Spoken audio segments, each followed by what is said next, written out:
Ciao everyone. I asked you in my Instagram account if you would like to see a review of this watercolor paper that I have tried, and you answered yes. So here we are. So for all my Italian followers, you can ask for the subtitles in Italian from the options that you have in the YouTube channel, as this video will be only in English for all the foreign followers that we have on this YouTube channel. So I bought this Winsor Newton professional watercolor paper. It is 5 by 7 inches, and it is 300 grams per square meters, or 140 lips. It is cold pressed, so it is not hot pressed, and I painted all the sheet that I had inside, and here is my experience. So about the texture, I really enjoy the texture because it is not too smooth. It's something in between, let's say, a nice smooth surface, and the tooth is not very strong, very high, as for example in other paper, for example arches or bahong as well. It's I would say a medium to very smooth tooth, so a very good surface, not too much. So if you want to do very good dry brush work, or you want a paper that increases a lot the granulation effect, this is not suitable paper. I started with something very, very simple because I wanted to test the resistance of what the capability of the paper to retain water, and so I had a very light wet in wet for the sky area, and then let's say wet on dry and wet on wet for the lower part of these meadows of poppies and barley as well. And the first impression was really good. So if you want something that is really nice and plain and smooth, which is not like hot pressed surface, but it has a little bit of texture, this is the paper that you probably are looking for. And I went on trying very different subject, and for example I wanted to test this paper because I wanted to paint this effect of the sunbeams passing through the trees in the middle of a forest. And when it comes to the technique of lifting, this paper responds really, really well. So if you are looking for a paper that it's really helpful for this kind of effects, so if you want to remove and lift the color easily, the sizing of this paper really allows to do that. So you can easily achieve this kind of effect, and it is as it is a very forgiving paper, you can easily correct also when it has fully dry. And for example, if you want to modify something that probably you understand that you went wrong, it is really possible, even if the paper it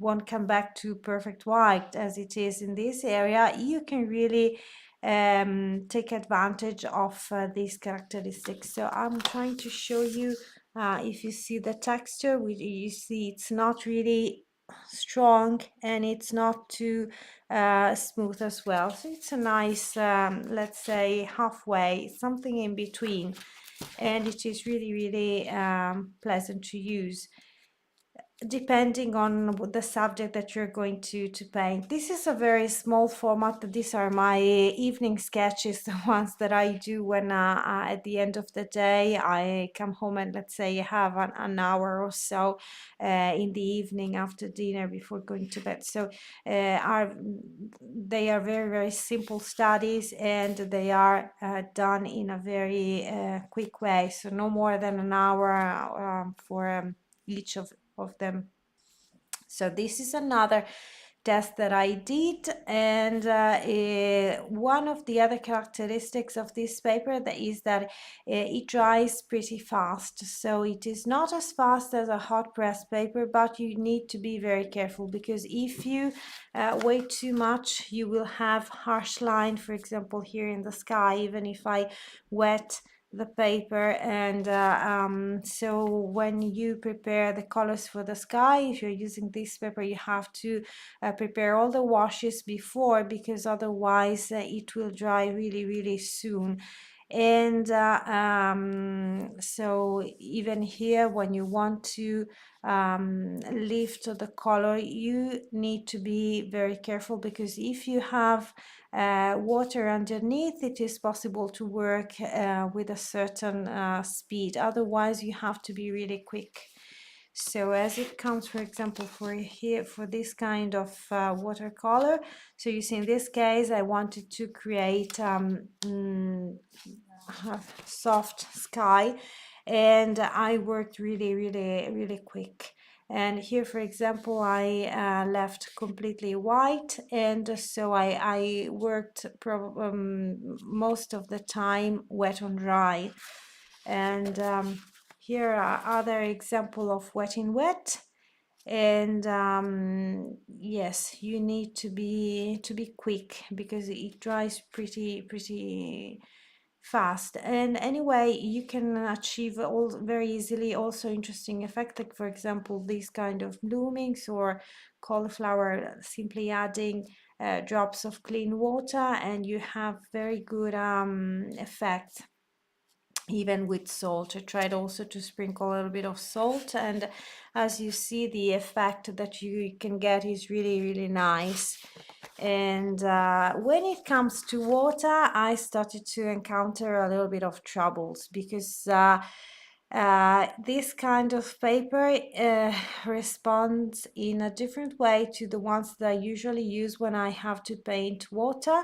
And I usually use arches or Sanders waterfall, which are the most beautiful paper that I can use for that kind of subject. So for reflections in particular, I started to encounter a little bit of difficulties. Anyway, it wasn't an easy subject, this one. You have to be very careful and very precise in your movement, but this is, I mean, related to technique and not to paper. In any case, you need to wet the paper at the right point, not too much. While other kind of papers, like for example arches or Sonder waterfall, allows me to paint, let's say, for a longer time, even if the paper is particularly wet. In this case, you need to be very careful and wet your paper, but not that much. And you can achieve very beautiful effects, like for example in the sky in this case. And for the reflection, I mean, you need to modify a little bit your or at least I had to modify a little bit my way of painting and my technique to get these beautiful reflecting effects. And as you can see, I one of the things that I really like about this paper is that it retains water pretty well, so it doesn't cockle or bends. And I used to stop my block just with a little bit of masking tape at this side of the notebook. So you see the paper stays particularly flat. It doesn't cockle or bend at all. But as I told you before, you have to work pretty quickly. And anyway, the quantity of water was not that much, because the dimension of the paper is not too big. So I didn't go with very big washes or multiple washes. And I experimented with different kind of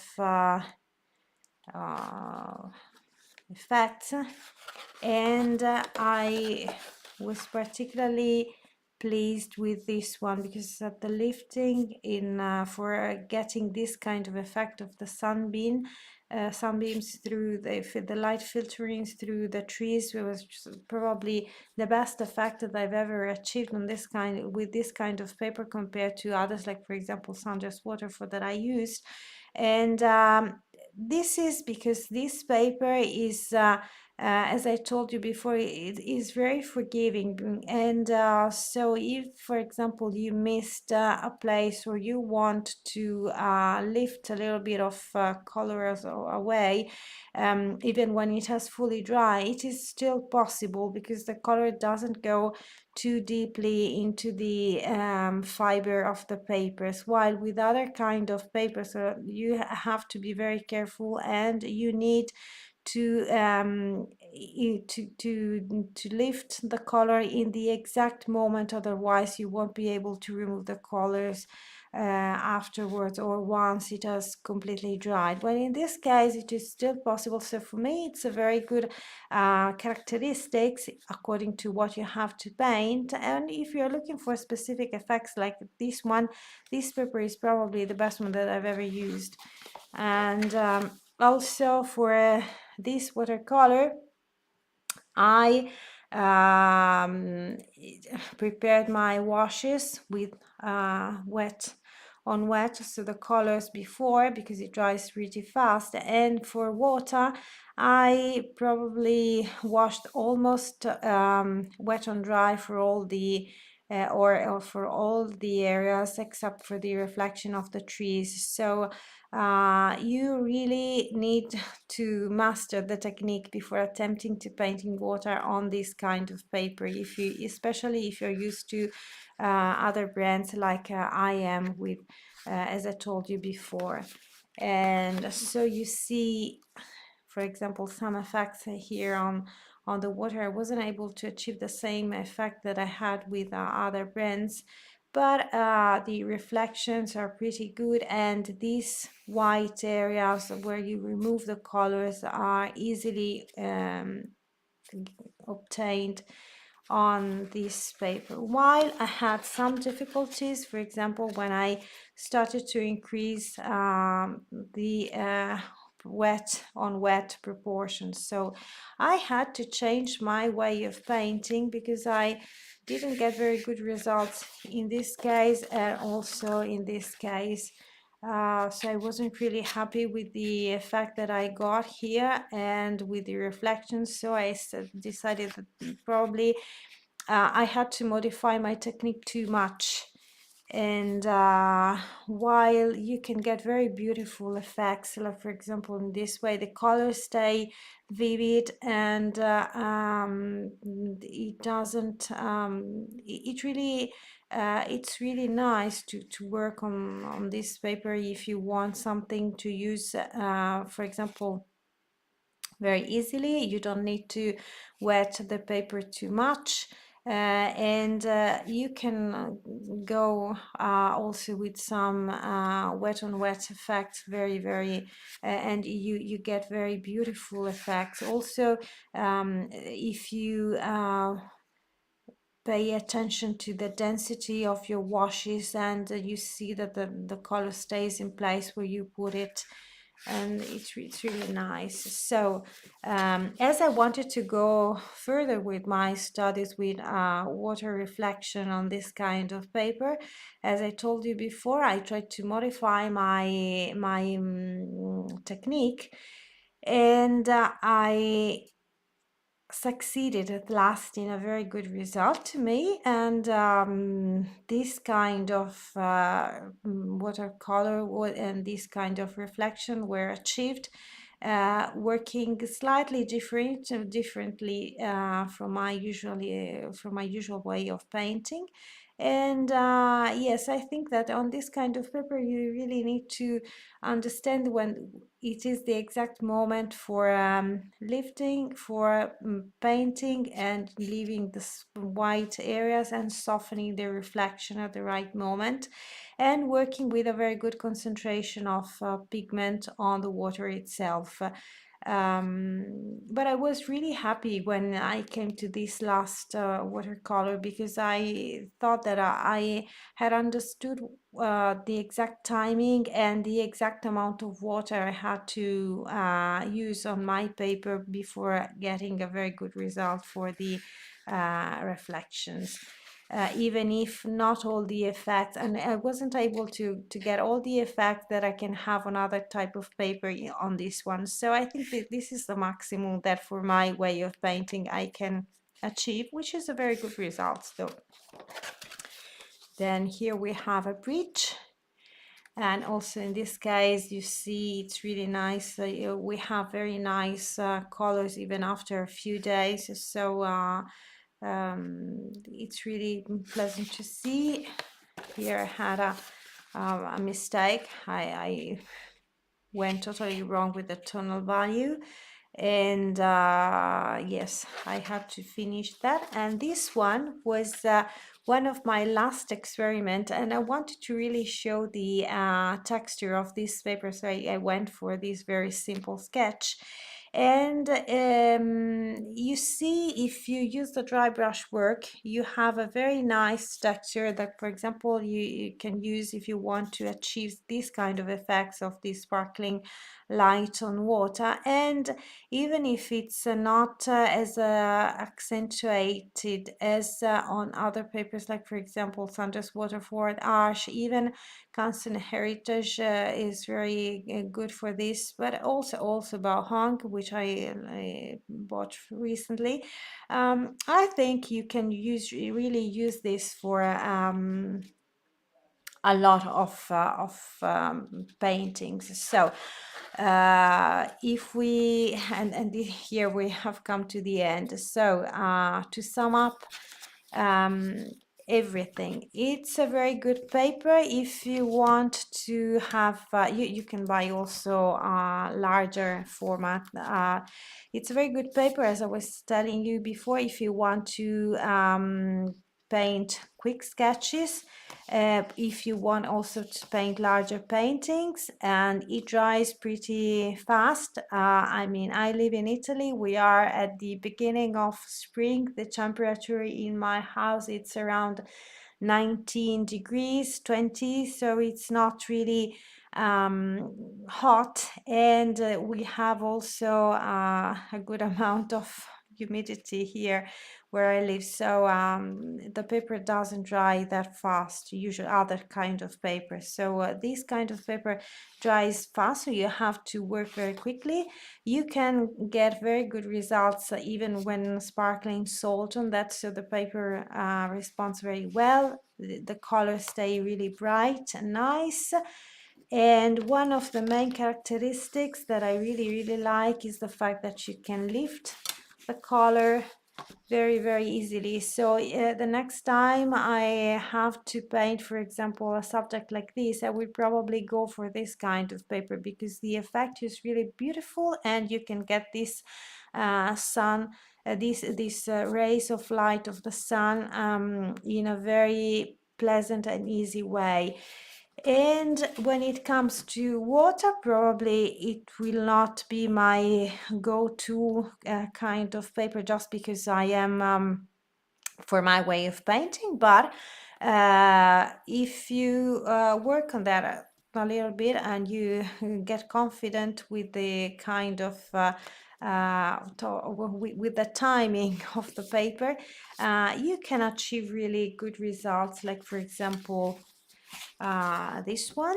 And the texture allows you to paint this kind of effects, like for example sparkling water, just using the dry brush work technique. So I hope that you find this review useful. If you like it, let me a thumb up. If you want to see more kind of content like this, let me know in the comments. And if you want, you can follow me and see all the things that I do also on my Facebook or Instagram account. You will find all the links in the description portion of this video.